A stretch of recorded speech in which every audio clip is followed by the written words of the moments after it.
क्यों दीदी, क्या तकलीफ है? ये मतवा समाज, ये नाम शूद्र समाज और भी जो शरणार्थी आए हैं हमारे अपने भाई हैं, क्यों ना मिले उनको नागरिकता? हम देंगे दीदी। आपको उनको नागरिकता देने से आपकी वोट बैंक चले जाने का डर है। हम नहीं डरते, हम नहीं डरते।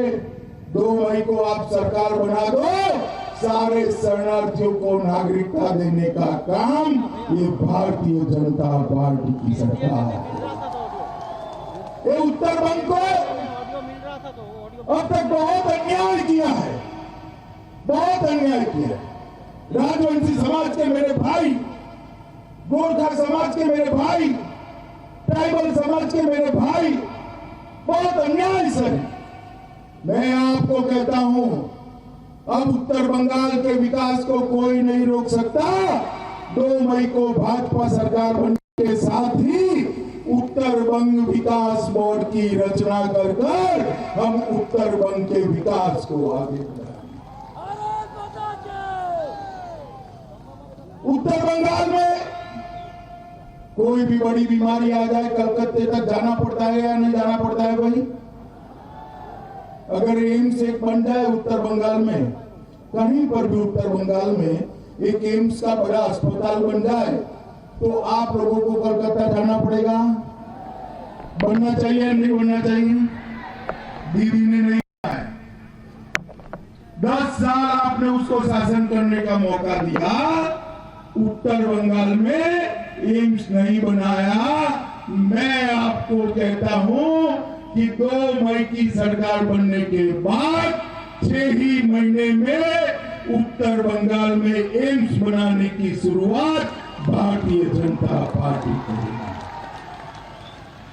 मेरे पढ़े लिखे नौजवान जो आईटी को जानते हैं, जो सॉफ्टवेयर को जानते हैं, उत्तर बंगाल में एक आईटी पार्क बन जाए तो उनको यही नौकरी मिल जाए। मगर दीदी के पेट में दर्द है कि उत्तर बंगाल का विकास क्यों करना।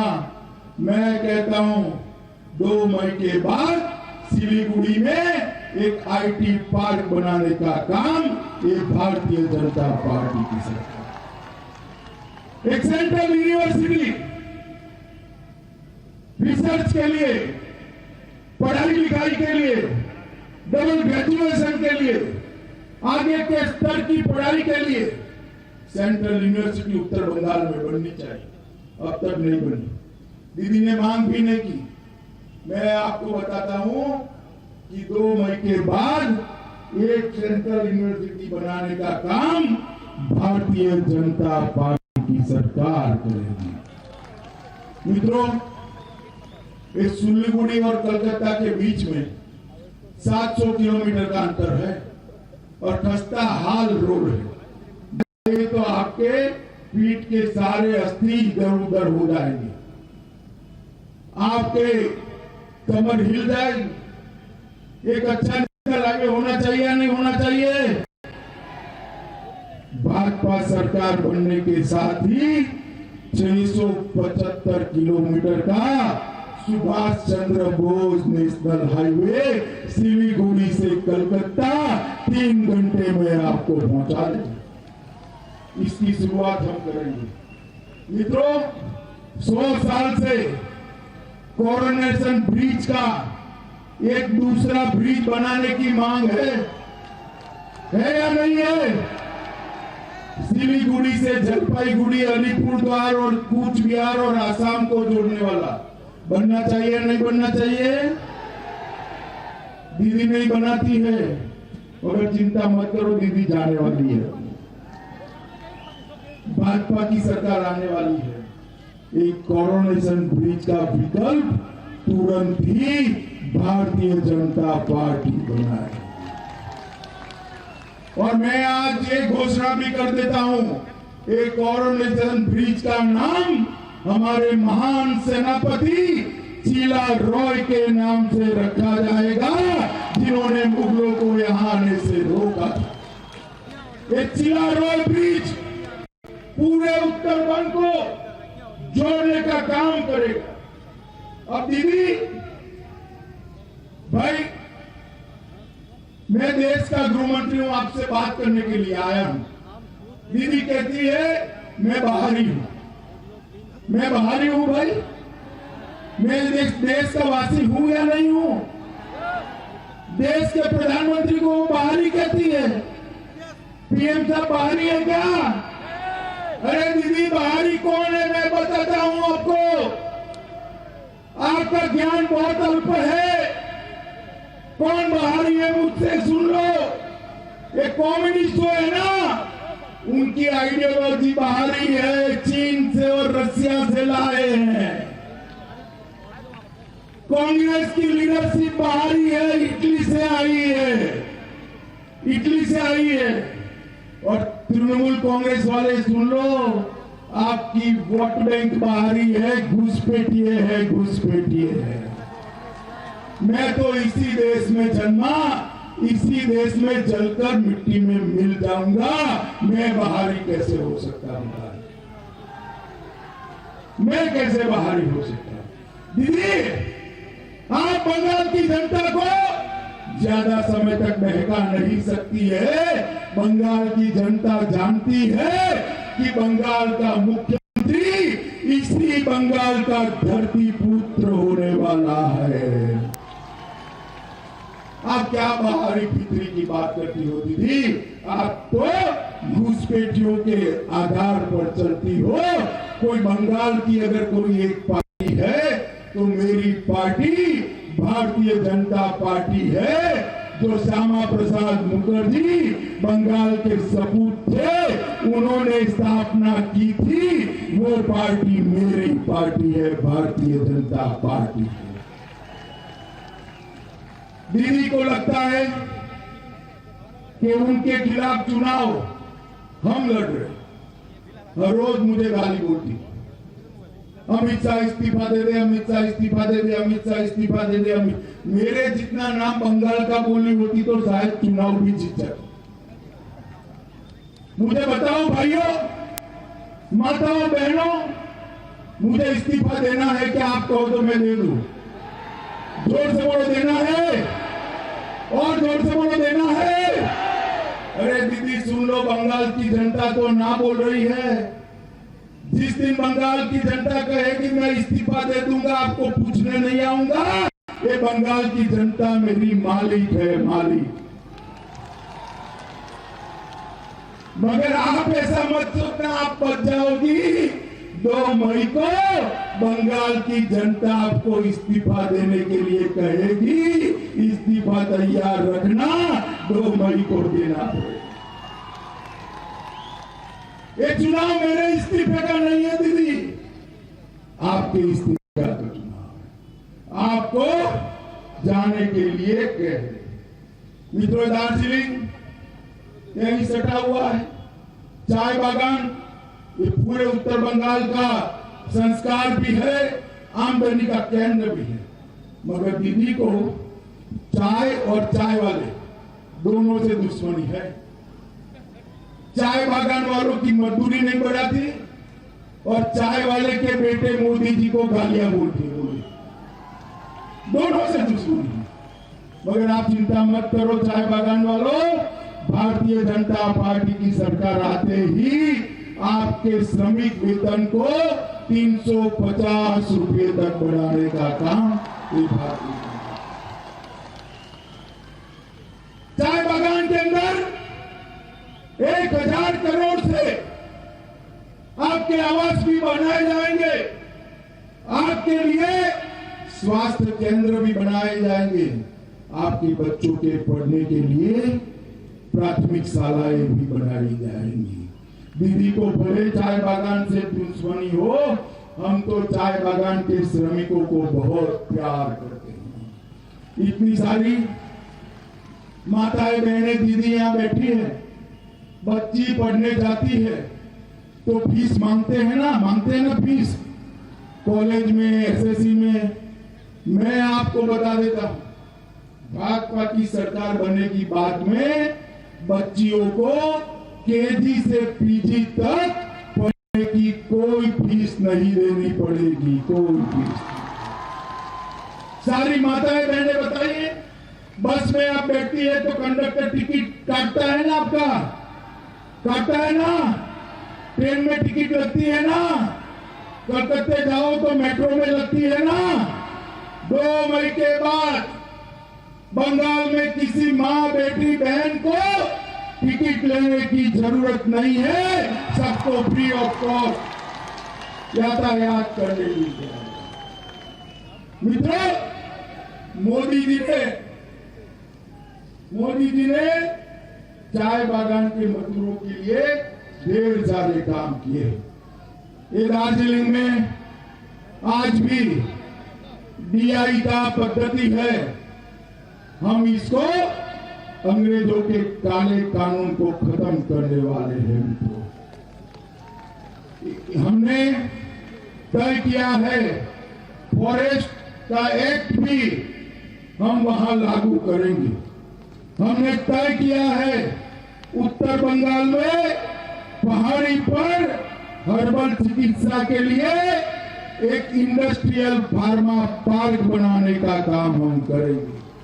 हमने तय किया है कि इसी जिले में एक मेगा फूड पार्क बनाने का काम भारतीय जनता पार्टी करेगी। हमने तय किया है उत्तर बंगाल में एक चाय पार्क भी बनाने का काम करेंगे। वे नगर काटा के किसानों के खेत में 70% से ज्यादा किसानों को सिंचाई का पानी मिल जाए, इसलिए एक ही जिले के लिए 3000 करोड़ रुपया किसानों की सिंचाई के लिए भारतीय जनता पार्टी खर्च करेगी। हर किसान के खाते में सरकार बनते ही 18,000 रुपया सीधा ट्रांसफर नरेंद्र मोदी जी करने वाले, सीधा हर किसान। और उसके बाद बंगाल की सरकार हर साल 10,000 रुपया भेजेगी। मित्रों, छोटे और सीमांत किसान को, उनके बच्चों को मुफ्त में पढ़ाने की व्यवस्था करने का काम ये भारतीय जनता पार्टी करेगी। 1,000 करोड़ रुपया उत्तर बंगाल के अंदर हिमालयन बौद्ध circuit, queen of hills circuit और राजवंशी पर्यटन सर्किट बनाकर टूरिज्म को बढ़ावा देने के लिए करेंगे। और टूरिज्म इंडस्ट्री में आने वाले 3 साल तक 100% माफी टैक्स की कर दी जाएगी। एक कूच बिहार हवाई अड्डा, उसको फिर से हम निर्मित कर आपके यहाँ कूच बिहार हवाई अड्डा बनाने का काम करेंगे। बागडोगरा हवाई अड्डे को इंटरनेशनल हवाई अड्डा बनने का काम ये भारतीय जनता पार्टी की सरकार करेगी। और बच्चों को मेट्रो दिखानी है तो आपको अब कलकत्ते नहीं जाना पड़ेगा, सिलीगुड़ी में मेट्रो ट्रेन बनने वाली है, आपके बच्चे भी मेट्रो देख पाएंगे। मित्रों, हम एक वीर नारायणी सेना की बटालियन भी राजवंशी समाज ने सालों तक उत्तर बंगाल को मुगलों के प्रभाव से मुक्त रखा था। इसकी स्मृति में वीर नारायणी सेना बनाने का काम भी करेंगे और ठाकुर पंचानन बर्मन के लिए 250 करोड़ का एक स्मारक बनाने का काम करेंगे। गोरखा भाइयों के लिए भी ढेर सारी योजनाएं, इनका राजनीतिक समाधान हम लाएंगे। नेपाली भाषा में दूरदर्शन चालू किया जाएगा। नेपाली फिल्मों को बढ़ावा देने के लिए 5 करोड़ रुपया खर्च हर साल बंगाल सरकार करने वाली है। और गोरखा नेपाली भाषा को राज्य में अधिकृत भाषा का दर्जा देकर मेरे नेपाली और गोरखा भाइयों का सम्मान करने का हम काम करें। राजवंशी हो, नेपाली हो, चाहे आदिवासी, चाहे चाय बागान का मजदूर, सबका विकास करना ये भारतीय जनता पार्टी की एक नीति है, मोदी जी की नीति है। मोदी जी ने 115 योजनाएं बनाई है गरीबों के लिए। हर एक के घर में गैस भेजा, हर एक गरीब को घर देना चाहती है, हर गरीब के घर में बिजली भेजी, हर गरीब को स्वास्थ्य की योजना देने वाले हैं, हर किसान को 10,000 रुपया हर साल देने वाले हैं, हर महिला के लिए टॉयलेट बनाया गया है। मोदी जी 115 स्कीम लेकर आए, योजना मतलब स्कीम 115, और दीदी 115 स्कैम लेकर आई है करप्शन के। मोदी जी के मन में बंगाल के गरीब का विचार है, दीदी के मन में अपने भाई को, भतीजे को मुख्यमंत्री बनाने का विचार है। माताओं, भाइयों, बहनों, बताओ किसको शासन देना? गरीबों का विचार करने वाले को शासन देना है या भतीजों को मुख्यमंत्री बनाने वाले को शासन देना है? मुझे मालूम है आपका जवाब है नरेंद्र मोदी को शासन देना। मित्रों, उत्तर बंगाल सुरक्षित नहीं रह सकता अगर घुसपैठिए नहीं रोके जाएंगे। दीदी को कुछ पड़ी नहीं, दीदी तुष्टीकरण में मस्त है, दीदी राजनीति करने में मस्त है। उसको गरीबों की कोई चिंता नहीं है। गरीबों की चिंता केवल और केवल नरेंद्र मोदी और भारतीय जनता पार्टी करने है। मित्रों, आप बताइए मुझे, आपका मतदान 17 तारीख को है, 17 को है ना, 17 तारीख को है। आगे आ जाओ प्रत्याशी, 17 तारीख को है। कमल के निशान पर बटन दबाएंगे क्या? अरे सुनाई नहीं पड़ता, दबाएंगे। मोदी जी के हाथ मजबूत करेंगे, हमारे प्रत्याशी को विधायक बनाएंगे, 200 सीटों से ज्यादा बहुमत से भाजपा सरकार बनाएंगे, विकसित उत्तर बंग बनाएंगे, घुसपैठियों को रोकेंगे, शरणार्थियों को नागरिकता दिलाएंगे। तो मेरे साथ दोनों हाथ उठाइए, उठाइए दोनों हाथ, विजय के संकल्प की मुट्ठी पीछे और प्रचंड आवाज से बोलिए, भारत माता की, भारत माता की, भारत माता की, वंदे वंदे वंदे।